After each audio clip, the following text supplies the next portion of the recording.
So now we're going to talk about our favorite thing to do as women, and actually men starting to be popular as well with men. Thank goodness.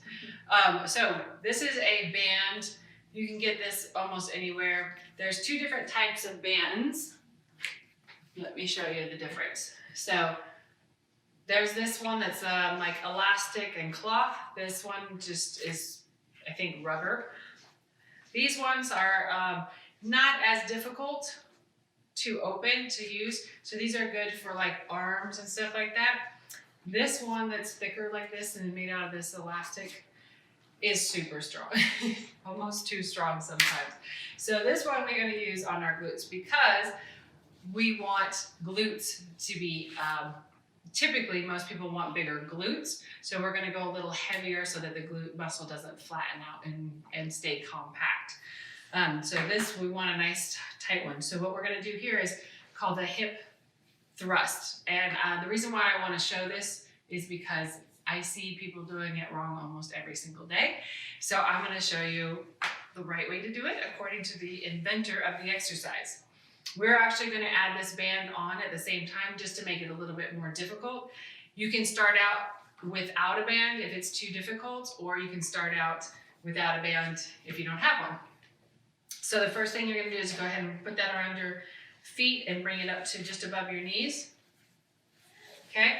And the next thing that we're going to do is we're going to get into position for the hip thrust. So you're going to come down here and you're going to hang your shoulder blades essentially on the back of the bench.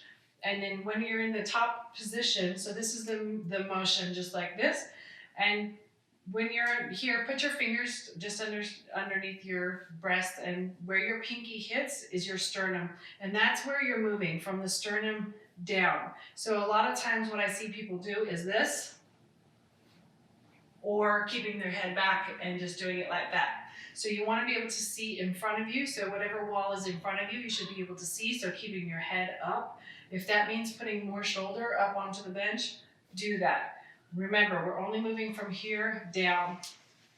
So you're thrusting all the way up. And at the top, we're tilting our bucket just a little bit. So water would be able to fall out of the back. So just at the top, you're rotating under, just like that.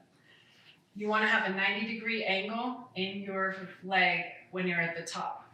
So sometimes you have to check that and bring the foot back a little bit. So we'll have you do it, and I will check your form.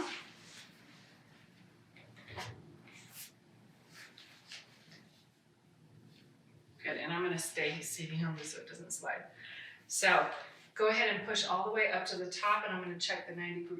That looks like a perfect 90-degree angle here in her knee. So that's perfect. And she's got her fingers there. So only from the pinky down is what's moving. This is great, staying up just like that. And actually, I'm going to have you bring your feet back 2 inches. There we go. So this band forces us to separate the knees and put pressure on the outside of the glutes. So that's what this band is doing. So make sure you keep tension on those knees the whole time. Drop down and then thrust back up. And now rotate that pelvis so that you spill water out of the back bucket. Like that? So it looks like, do it again. Is that as far as you can tuck under? I think so. Yeah. So it looks like Stacy has some tightness here in the hip flexors. So we'll do some stretching so I can show you how to open that up. So typically at the top, you'd be able to have a little more rotation so that you are essentially doing this at the top. Yeah. Yeah, good. Yeah, so she's got some tightness. So we're going to loosen that up. Under normal circumstances, with this exercise, you'd have just a little bit more of a tilt at the top there.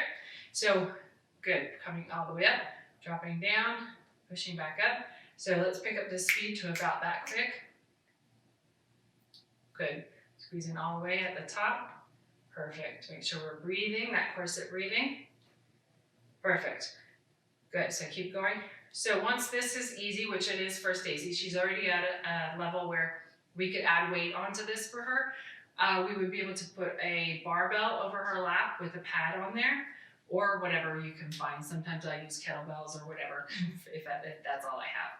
So this is really killer for isolating the glute muscle. So it gives that nice round shape. All right, go ahead and come on up. Good job on that.